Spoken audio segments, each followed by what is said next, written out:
Salut, bine ai revenit! Iată că pe data de 17 aprilie vom avea o nouă lunație. Este vorba de luna nouă în Berbec. Este un nou început pentru toată lumea. Se va produce la ora 14 și 15 minute ora României. Soarele este conjunct cu luna la gradul 27 de grade 28 de minute Berbec.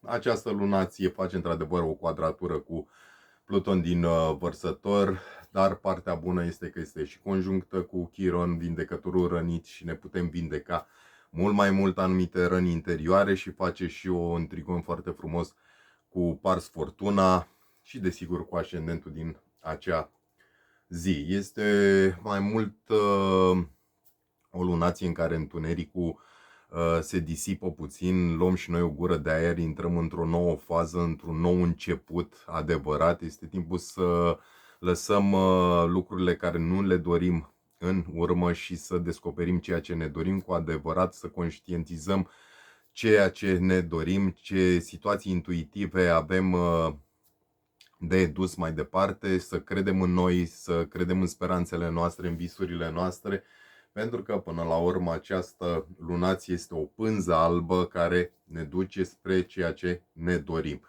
E interesant să vizualizăm cu adevărat în această zi, să ne imaginăm, să lăsăm în urmă ceea ce nu ne-am dorit, să lăsăm dorințele să iasă la suprafață, să ne orientăm spre obiectivele noastre, spre speranțe, spre visuri, și în momentul când vom obține claritatea unui plan pentru următoarele 6 luni, să mergem pe acel drum. Este un moment de a planta noi semințe, nu este un moment neapărat de a acționa, deși cu atâtea planete în Berbec, ar fi cazul să trecem și la acțiune. Sunt într-adevăr 6 planete în Berbec și Universul ne cere foarte multă acțiune în momentul de față. Noi vom face tot ceea ce putem. Într-adevăr, cele mai impactate semne vor fi cele de foc și cele cardinale. Ne interesează și conjuncția dintre Marte, Mercur și Saturn și Neptun, pentru că Martele este guvernatorul Berbecului, este în această mare conjuncție, așa că ne va da foarte multă îndrăzneală, înflăcărare și să fim plini de putere, să acționăm foarte mult în această perioadă. Este o energie foarte, foarte intensă, dar putem fi supuși unui test extrem de emoțional în următoarele 6 luni. De aceea este indicat să plantăm acele semințe cât mai pozitive, cât mai clare.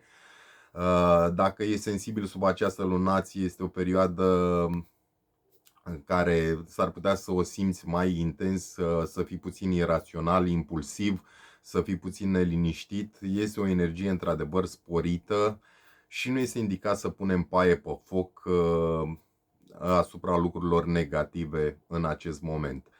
Este mai mult un experiment spre o nouă bucurie, o nouă dorință, un nou plan pentru fiecare în parte.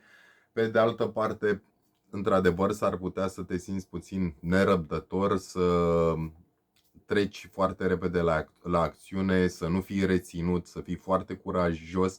Într-adevăr, chemarea sufletului contează în acest moment, dar este indicat să fii și cu picioarele pe pământ, pentru că această conjuncție Marte-Mercur, Saturn-Neptun din Berbec ne orientează și spre adevăr, spre ceea ce ne propunem cu adevărat, cu responsabilitate, corectitudine. Berbecul fiind primul semn zodiacal al zodiacului, este un semn cardinal, practic se ocupă de noi începuturi, de noi lucruri care vor veni, dar și de nevoile primare. De aceea s-ar putea să fie o energie foarte, foarte explosivă, să-ți dorești foarte repede lucrurile, de aceea impulsul ego-ului va fi mult mai ridicat, dar trebuie să balancezi oarecum ceea ce este în interior cu ceea ce este în exterior, să acționezi și pe baza impulsului și mai puțin pe ego-ul negativ.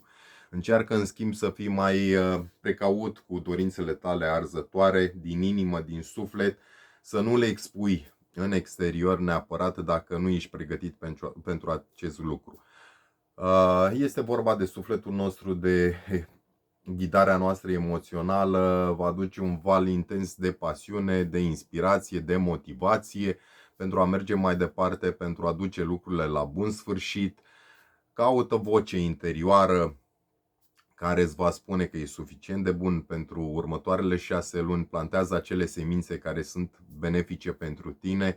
Dacă eviți, de pildă, deliberat noile începuturi și știi de ceva vreme că ar trebui să faci anumite schimbări în propria viață, berbecul, în momentul de față, te împinge mai departe să treci la acțiune. Este un moment foarte bun pentru a fi spontan, pentru a-ți asuma niște riscuri, pentru a-ți urma anumite instincte, impulsuri și intuiția este destul de ridicată.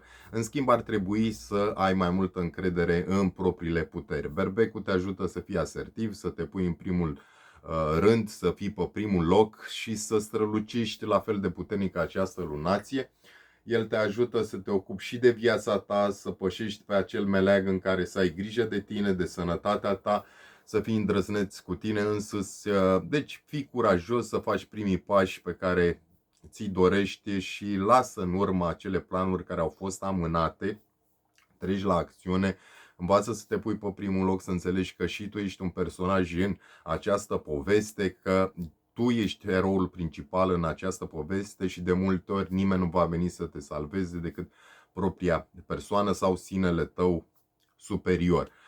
Marte este guvernatorul berbecului, el este zeul războiului, este în această mare conjuncție, reprezintă energia de bază, nevoile noastre de supraviețuire, chakra rădăcine, aduce foarte multă pasiune în momentul de față, foarte multă idee instinctivă, primară, un vis care vine mereu să ne împingă mai departe, dar pe care este indicat să nu-l sufocăm cu vocea interioară a criticului interior, că anumite lucruri nu vor funcționa. Ai încredere în acest Marte, că este plin de pasiune, de curaj, care te poate împinge mai departe și încearcă să treci peste temeri, peste frici, peste angoase, să înțelegi că este o perioadă de lumină, intrăm într-o perioadă de lumină, iar ceea ce a fost întuneric este necesar să se disipeze, așa că privește aceste următoare 6 luni cu mai mult entuziasm.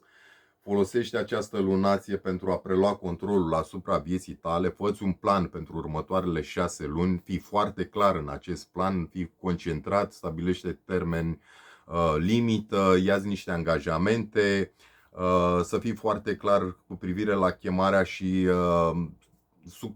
scopul sufletului tău. Dacă faci o meditație, fă o listă cu toate lucrurile pe care tu ți le dorești, la care ești bun, la care ești precis și cu siguranță poți acționa pe acele principii. Nu uita să te pui pe primul loc. Stabilește o modalitate prin care te vei pune pe primul loc în fiecare zi în următoarele 6 luni. Să ții o meditație de cel puțin 10 minute, cel puțin o dată de 2 ori pe săptămână, pentru a înțelege că cuvântul sunt contează foarte mult. Cuvântul cheie pentru acest semn este sunt și, cum v-am spus în trecut, de a-ți nota în propriul carnețel motto-uri precum sunt curajos și îndrăznesc, sunt concentrat pe un scop, sunt hotărât să-mi îndeplinesc visele personale, dar ar fi indicat la această lunație să treci puțin sub lupă și aroganța, să nu te duci spre ego-ul negativ. Încrederea în sine contează, într-adevăr, dar nu spre partea egocentrică. Atenție la accesele de furie, mai ales dacă simți că cineva îți pune la îndoială direcția vieții.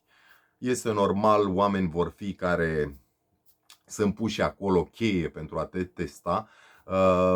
E indicat să devii foarte creativ, să devii tu un personaj principal în această poveste, dar trebuie să înțelegi că competiție va exista, oameni care vor juca împotriva ta vor exista. Nu este indicat tu să treci într-o manieră nemiloasă în obținerea unor lucruri pe care ți le dorești în următoarele 6 luni, să înveți așa să plutești și să te joci cu viața, ar fi frumos.